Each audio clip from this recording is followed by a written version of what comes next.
साथियों, मैं राम प्रताप सिंह कुशवाहा अपने चैनल ज्ञान एंड नॉलेज में आप सबका अभिनंदन करता हूं, स्वागत करता हूं। आज का जो विषय है, शीर्षक है ताड़न शब्द है और ये बहुत ही संवेदनशील और बहुत ही गंभीर विषय है। इस पे आप पूरी परिचर्चा अवश्य सुनें। इसमें पुलिस का बड़ा ही निष्पक्ष और तटस्थ तथा यथार्थ दृष्टिकोण रखा गया है, जो अनुभव और प्रैक्टिकल के ऊपर ही आधारित है। और जितने भी भ्रम हैं इस संबंध में, जो ये चौपाई है, ढोल गंवार शूद्र पशु नारी आदि आदि, इसके सारे भ्रम तोड़ने का प्रयास किया गया है। साथियों नमस्कार। साथियों, आज जो वार्ता होगी वो एक शब्द पे होगी, जो आज करंट अफेयर्स का भारत देश में सबसे ज्वलंत और चर्चित शब्द चल रहा है, ताड़न। तो देखिए, भारतीय संविधान भी इस बात को विशेष वरीयता देते हैं, भारतीय संविधान, कि अपनी क्षेत्रीय भाषा और अपने क्षेत्रीय संस्कृति को प्रत्येक व्यक्ति को अवश्य समझना चाहिए और इस पर जागरूकता भी रखना चाहिए। तो इसी पे पूरी भारत की राजनीति भी एन कैन प्रकरण काफ़ी वर्षों से चल रही है और आजकल तो बिल्कुल मतलब एक अंगारे के रूप में चल रही है, जिसे बुंदेलखंड की भाषा में कहा जाए। तो मैंने आज इस शब्द को चुना है क्योंकि मैंने एक अभी ब्लॉग बनाया था, जो विशेष चौपाई है उसके कुछ अंश को छूने का प्रयास किया था डरते डरते।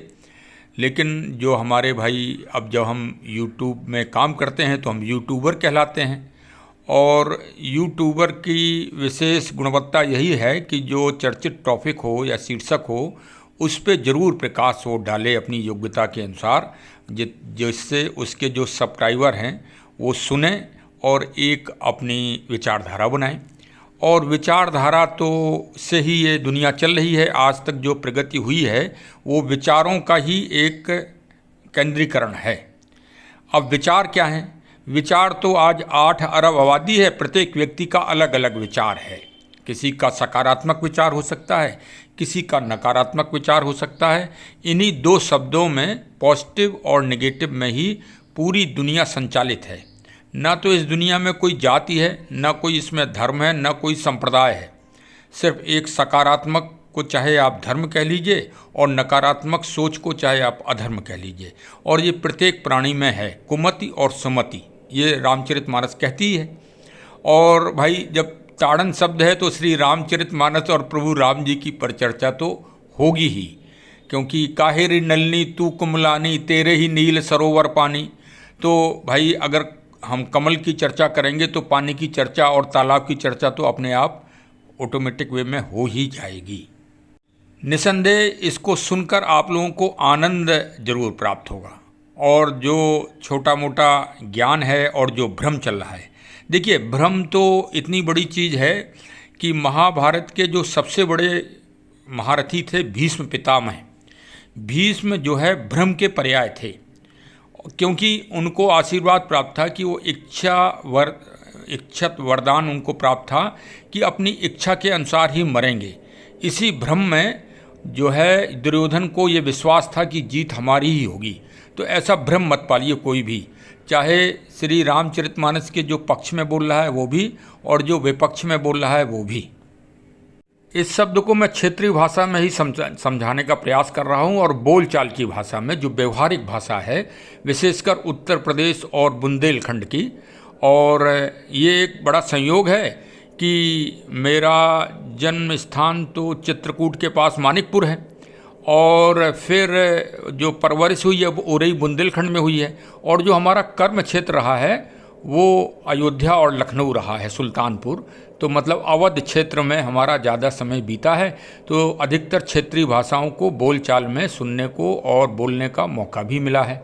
अब मेरा परिचय यह है कि मैं वर्ष 1982-83 में पुलिस सेवा में आ गया था, और सबसे पहले सब इंस्पेक्टर के लिए पास हुआ तो मुरादाबाद पीटीसी फर्स्ट, जो सबसे बड़ा कॉलेज है उत्तर प्रदेश में, ट्रेनिंग कॉलेज, वहाँ पर मैं पहुँचा।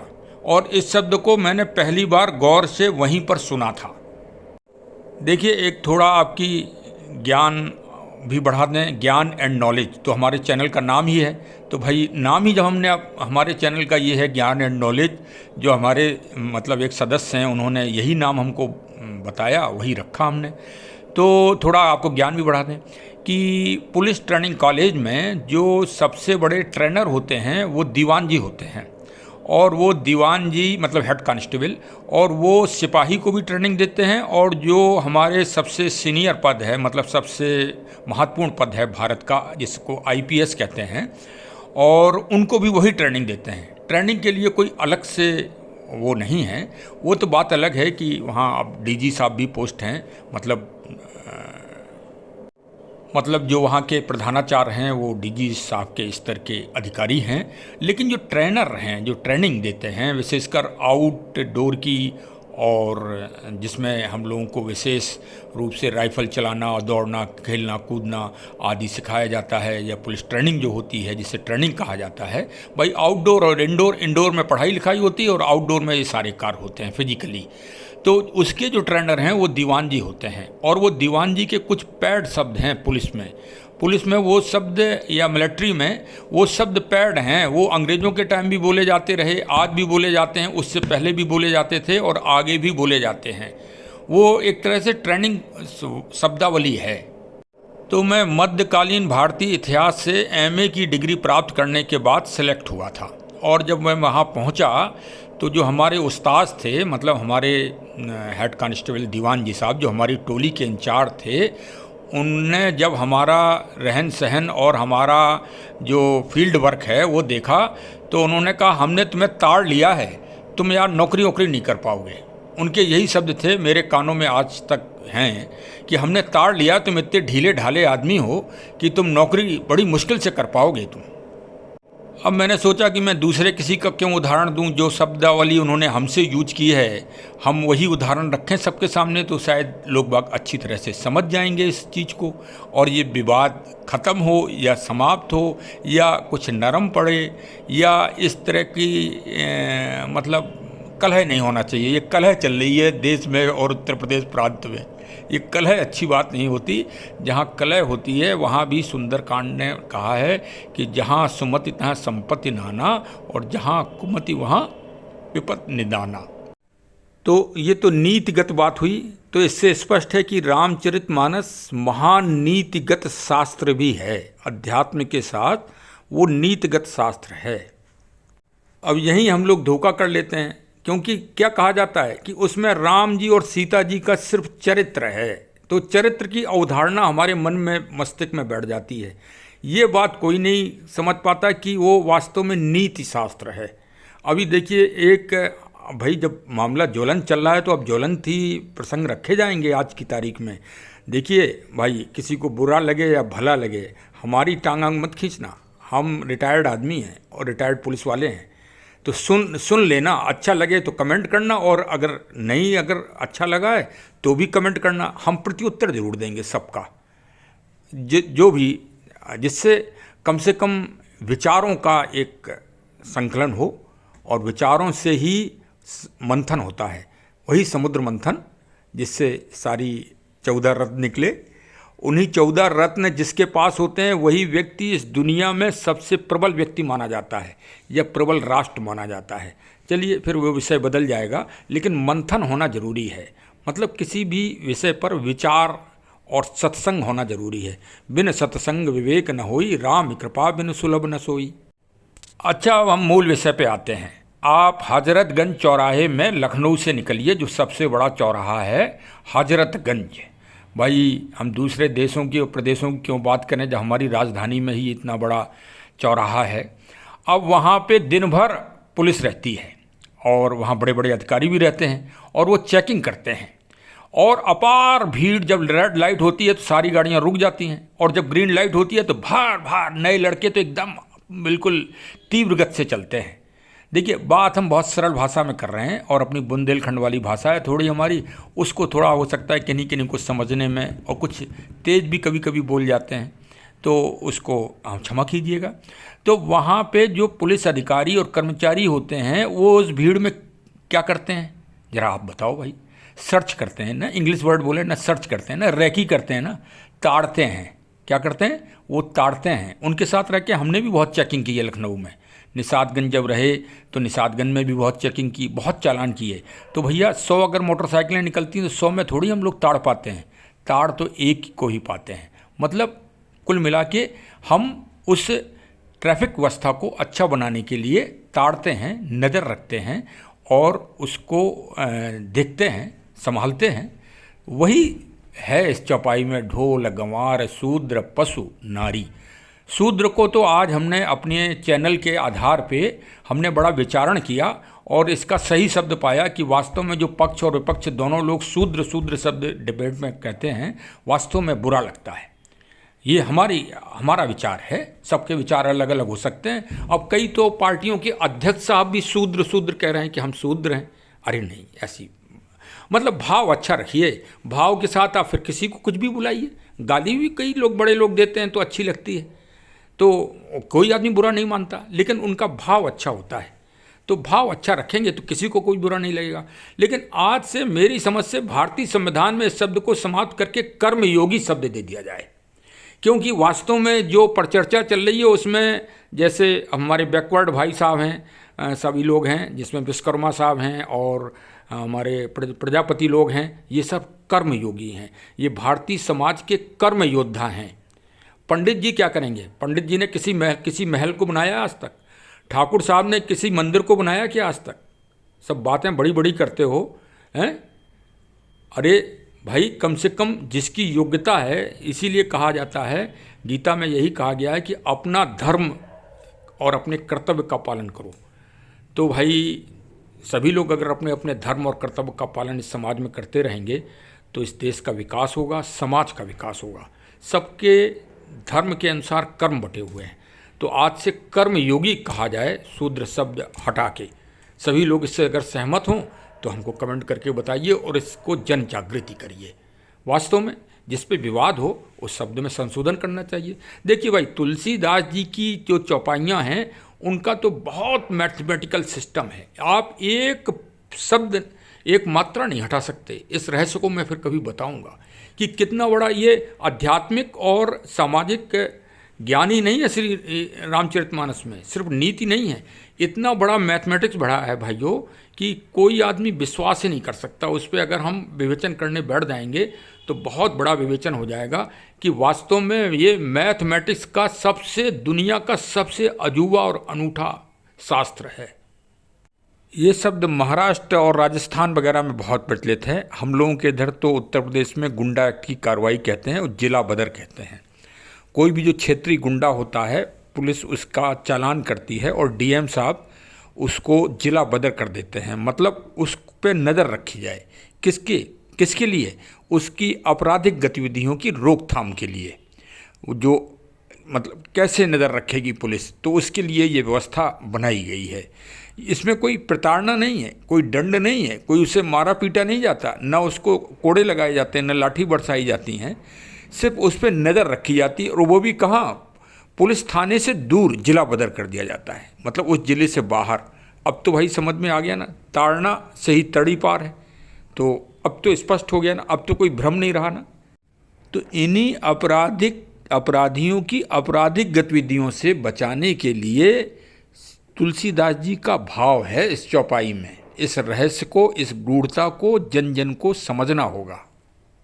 और मैं तो आज दावे के साथ कह सकता हूँ कि श्री गोस्वामी तुलसीदास जी को या तो ईश्वर शक्ति का अंश प्राप्त था, या फिर भाई ये किसी परम शक्ति ने ही इस श्री रामचरितमानस को लिखाया है।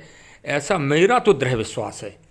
इसलिए नहीं कि ये बहुत अच्छा लगता है या इसमें राम जी की चरित्र या सीता जी का चरित्र का विवरण है। नो, इसमें मैथमेटिकल्स बहुत बड़ी चीज़ है। ये पूरा गणितीय शास्त्र समझो इसको।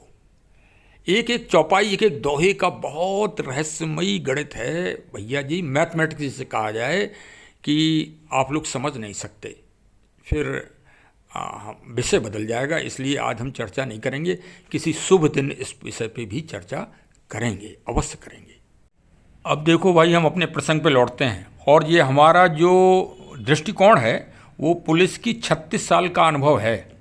कोई भी नेताजी और कोई भी जनता के व्यक्ति समाज के किसी जाति और हर संप्रदाय के घर के अंदर नहीं गए होंगे। पुलिस वाला हर आदमी के, हर संप्रदाय और जाति के घर के अंदर तक जाता है, और जब तक वो सर्विस में रहता है तब तक ना तो उसके लिए कोई पंडित जी हैं, ना कोई उसके लिए मुस्लिम भाई हैं, ना कोई ईसाई भाई हैं, और ना ही कोई कर्मयोगी मतलब शूद्र जी हैं। वो सबको एक नज़र में देखता है, एक लाठी से हाँकता है, तब वो क्षेत्र को कंट्रोल कर पाता है, वरना नहीं कर पाए। रोज़ पिटे, रोज़ मुजामत हो पुलिस की, लेकिन पुलिस वाला बहुत ही समझदार होता है।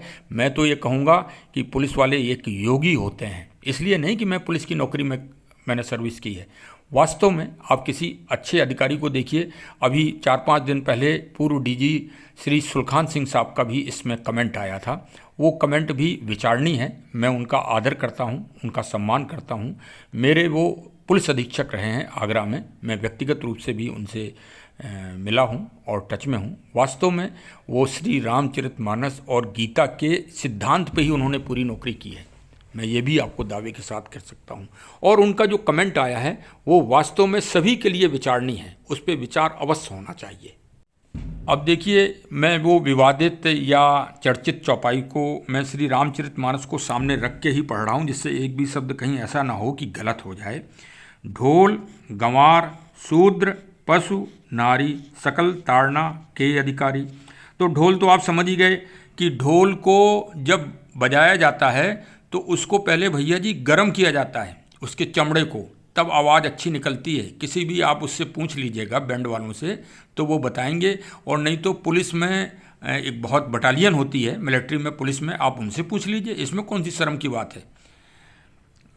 तो और उसकी तानें कसी जाती हैं, तो भाई आप नज़र रखेंगे और उसको देखेंगे ठीक से, तभी तो अच्छी आवाज़ आएगी, नहीं तो आवाज़ सुर ही नहीं मिला पाएगा। अब हो गया गंवार। गंवार देखो हर जाति में है, हर धर्म में है, हर संप्रदाय में है, सभी में गंवार होते हैं। अब शूद्र साहब आए, तो शूद्र शब्द भी विवाद है। तो शूद्र शब्द को तो हमने अब कर्मयोगी बना दिया है, और कर्मयोगी का महत्व ही बता दिया है आपको कि खजुराहो के आलीशान और चित्रकारी और शिल्पकारी के अनूठे नमूने न किसी बुंदेला ठाकुर साहब ने बनाए, न किसी चंदेल साहब ने बनाए, और न ही किसी पंडित जी ने बनाए, वो हमारे शिल्पकार ने बनाए, जिनको आज की दृष्टि में शूद्र में रखा जा रहा है, तो वो कर्मयोगी हो गए। अच्छा ये बताओ, आपका घर बना होगा छोटा सा, तो क्या आपने कारीगर को फ्री छोड़ दिया होगा? जो भी इंजीनियर होंगे, इंजीनियर भी होते हैं, फिर जूनियर इंजीनियर होते हैं, तो क्या बड़ा इंजीनियर जूनियर इंजीनियर को टोकता नहीं है? क्या स्वतंत्र छोड़ देता है? अरे सीधी व्यवहारिक बात करूँ ना भाई। अब देखिए, पुलिस वाला अगर निष्ठुर नहीं होगा और कड़क नहीं होगा तो वो जनता की समस्या का समाधान नहीं कर पाएगा। भाई कड़क तो रहते ही है। ऐसो थाना अध्यक्ष से सभी लोग, नेताजी लोग तो सभी लोग डायरेक्ट परिचित ही हैं।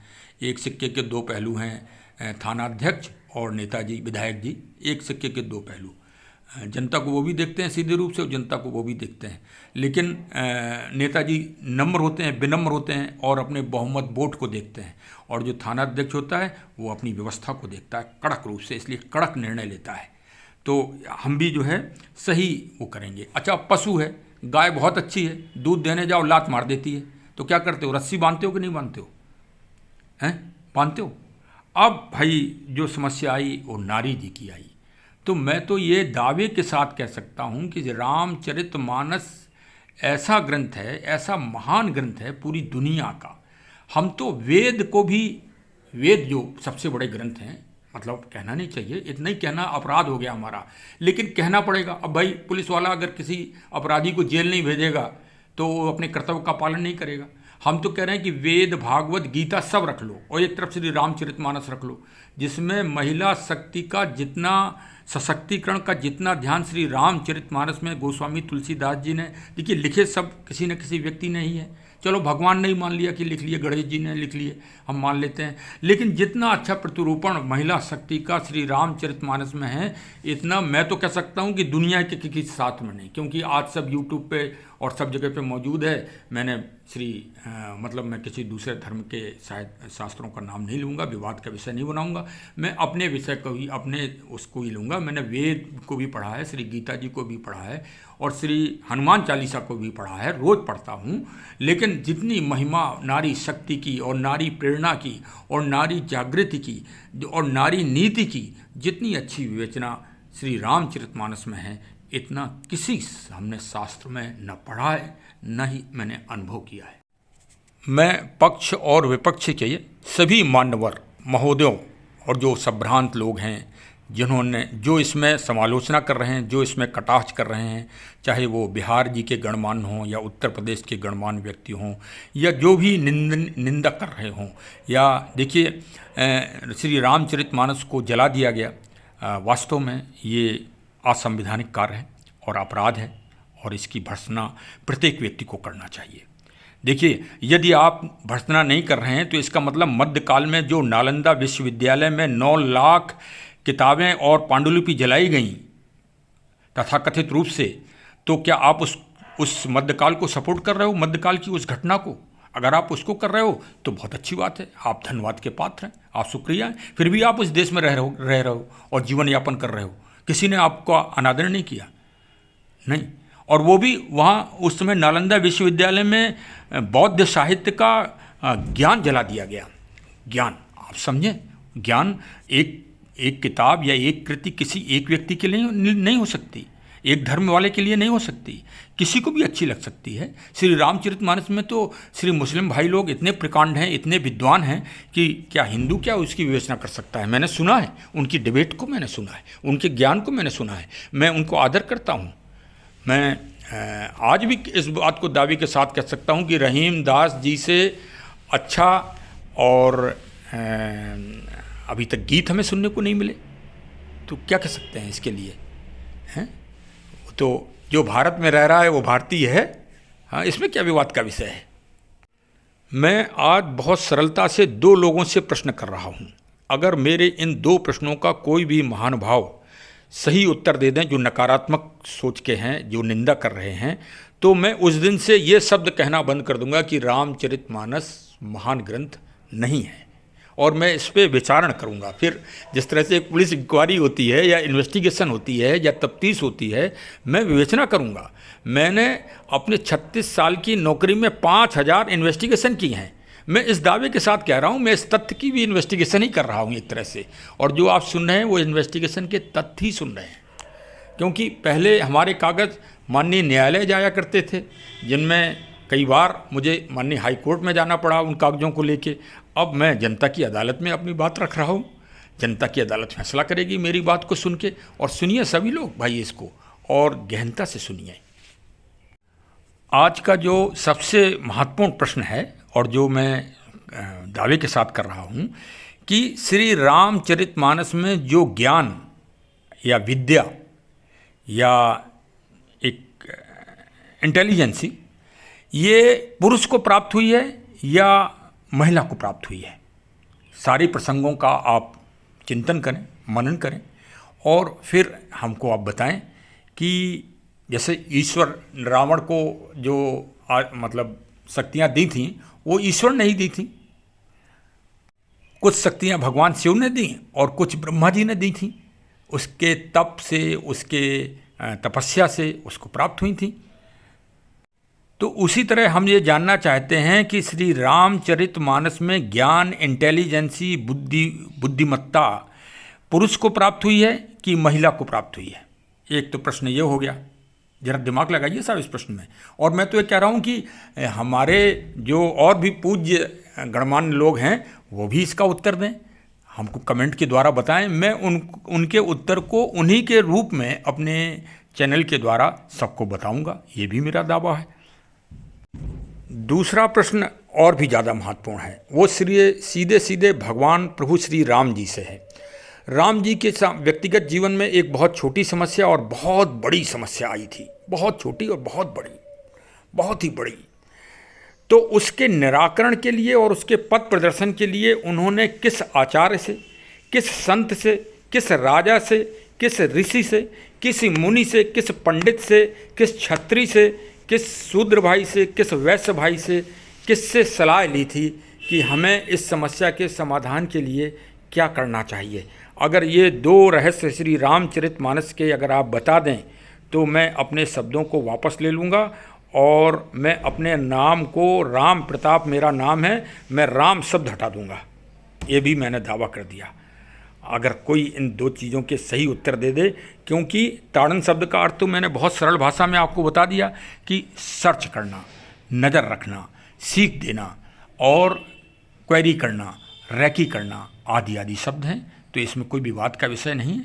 मैंने हर चीज़ का आपको बता दिया एनालिसिस करके। अब विवाद करना है, किसी को अगर लड़ना है तो लड़ेगा, वो तो अलग बात है, लेकिन विवाद का विषय नहीं है। और श्री रामचरितमानस को जलाना तो लाखों करोड़ों लोगों के आत्मा में कुठाराघात है। और जितना भी ये भ्रम है और जो विवाद है वो इन्हीं दोनों क्वेश्चनों के उत्तरों में ही समाहित है। पूरी रामचरितमानस का निचोड़, पूरी रामचरितमानस का सार, और जो भी किसी भी के मन में जो भ्रम सालों से चला आ रहा है। बताइए, जब देश स्वतंत्र हुआ था तभी से ये समस्या आ गई थी। ये अंग्रेज़ों के द्वारा बोई हुई समस्या है जिसके अब कांटे हम लोगों को काटना पड़ रहे हैं। इसको सभी मिलकर दूर करो। ये बहुत एक निंदनीय कार्य है और निंदनीय समस्या है। ये शर्मसार कर रही है पूरे देश को, और जो षड्यंत्रकारी हैं वो हमको बहुत मतलब उस नज़र से देख रहे हैं। अवसर की तलाश में हैं कि किसी तरह ये संगठित न रह सकें, ये देश का विकास न हो सके, ये देश कहीं ऐसा ना हो कि नंबर 1 बन जाए। इसमें आपस में भिड़ा दो। अरे पहले छापा जो मशीनें थीं वो अंग्रेज़ों के पास ही थीं, तो हो सकता है कि इसमें छल या षड्यंत्र के द्वारा मिसप्रिंट किया गया हो जानबूझ के। ये भी षड्यंत्र हो सकता है। इस षड्यंत्र को दूर करना है। और इन दो चौपाइयों में ही प्रभु श्री राम जी की महिमा छिपी हुई है, उनका आदर्श छुपा हुआ है और उनकी मर्यादा भी छुपी हुई हैं, जिनके कारण हम उनको मर्यादा पुरुषोत्तम कहते हैं। और श्री रामचरितमानस का वो महान इसमें ज्ञान छुपा हुआ है, जिस ज्ञान को हमारे जब अंग्रेज़ों ने हमारे भारतीयों को मज़दूर बना के, एक ग़ुलाम बना के विदेशों में, फिजी में, इंडोनेशिया में आदि आदि कई देशों में भेजा और जीवन यापन के लिए, तो वो क्या ले गए? एक तो चना ले गए, अपने साथ में सत्तू ले गए और साथ में श्री रामचरितमानस की छोटी सी एक बुक ले गए। और वो बुक आज भी वो अपने घर में विदेशों में सुरक्षित रखे हुए हैं।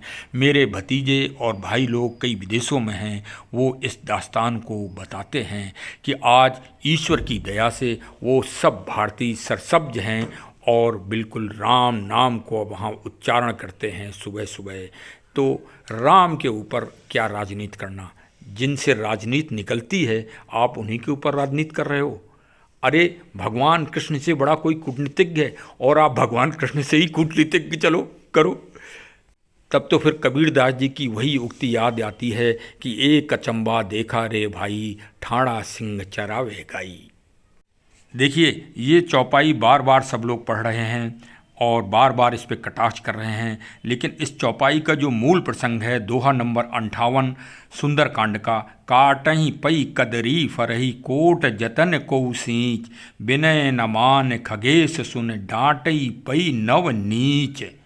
अब इसमें भी कह दो कि साहब नीच कहा हमको।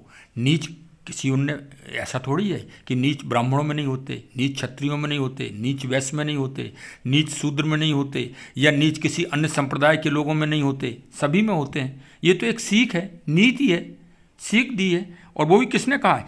समुद्र ने कहा है। ये भी समुद्र के शब्दावली हैं। और जो ढोल गंवार शूद्र पसनारी है वो भी समुद्र का ही कथन है। समुद्र एक अपराधी था। अब माननीय सर्वोच्च न्यायालय के रूप में श्री राम जी थे, ये राम जी युवराज थे। और उस टाइम जो तीनों शक्तियां हैं, कार्यपालिका, न्यायपालिका और व्यवस्थापिका, मतलब भारत के माननीय महामहिम राष्ट्रपति महोदय, व्यवस्थापिका में माननीय प्रधानमंत्री महोदय और न्यायपालिका में भारतीय सर्वोच्च न्यायालय, तीनों अंगों की शक्तियां एक राजा में विलीन होती थीं। तो राम उस समय युवराज हैं।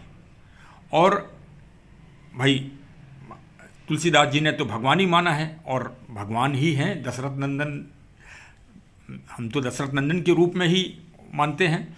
खैर चलिए, तो उसमें समुद्र अपराधी है, और अपराधी जब अपना बयान देता है पुलिस को, तो पुलिस उसी रूप में उस बयानों को लिखती है अपनी केस डायरी में, मुकदमे की इन्वेस्टिगेशन की, जिस शब्दों में वो अपराधी या जिस क्षेत्रीय भाषा में वो बताता है। ऐसा नहीं है कि उसने बताया हिंदी में या ब्रज भाषा में या अवधी भाषा में, और पुलिस वाला या पुलिस इन्वेस्टिगेशन ऑफिसर उसको इंग्लिश में लिख दे या उर्दू में लिख दे या हिंदी में लिख दे या संस्कृत में लिख दे। ऐसा नहीं है। वो जिस भाषा में बोलेगा उसी भाषा में हम लिखते हैं, लिखने का प्रयास करते हैं और लिखते भी हैं। तो भाई आप समझ गए ना। तो ये समुद्र का उच्चारण है। तो समुद्र का उच्चारण अगर गोस्वामी तुलसीदास जी ने उसी रूप में किया है, तो भाई उनका क्या अपराध है? क्या अपराध है? जरा आप किसी लेखक राइटर से पूछिए ना, तो वो भी बताएंगे समालोचना करके। अब रामचंद्र शुक्ल साहब महोदय माननीय होते तो मैं जरूर पूछ लेता, क्योंकि उनसे अच्छे समालोचक भारत में कोई हिंदी साहित्य में नहीं हुए हैं, आचार्य श्री रामचंद्र शुक्ल साहब। तो चलिए, आज रामचंद्र से राव प्रताप की परिचर्चा आप लोगों ने सुनी, और अच्छा, मुझे यहाँ तक भ्रम हटाइए, भ्रम हटाइए। भ्रम में जो आदमी जिंदा रहता है कि वो फिर भ्रमित ही रहता है। तो भ्रम का वातावरण ना करें स्थापित, सिर्फ एकेश्वर पे विश्वास करें, और राम अनंत हैं, अखंड हैं और अविरल हैं, और श्री रामचरितमानस तो पावन गंगा का मानस सरोवर है, ये तुलसीदास जी ने कहा है। तो चलिए, हमारे चैनल से अवश्य जुड़ें और इसी तरह की परिचर्चा में भाग लें। एक तरह से आप लोग भी भाग ले रहे हैं, मैं आपका भी पक्ष रखता हूँ, और एक सही नीति बनाएं। बहुत बहुत धन्यवाद। जय हिंद, जय हिंद, जय हिंद।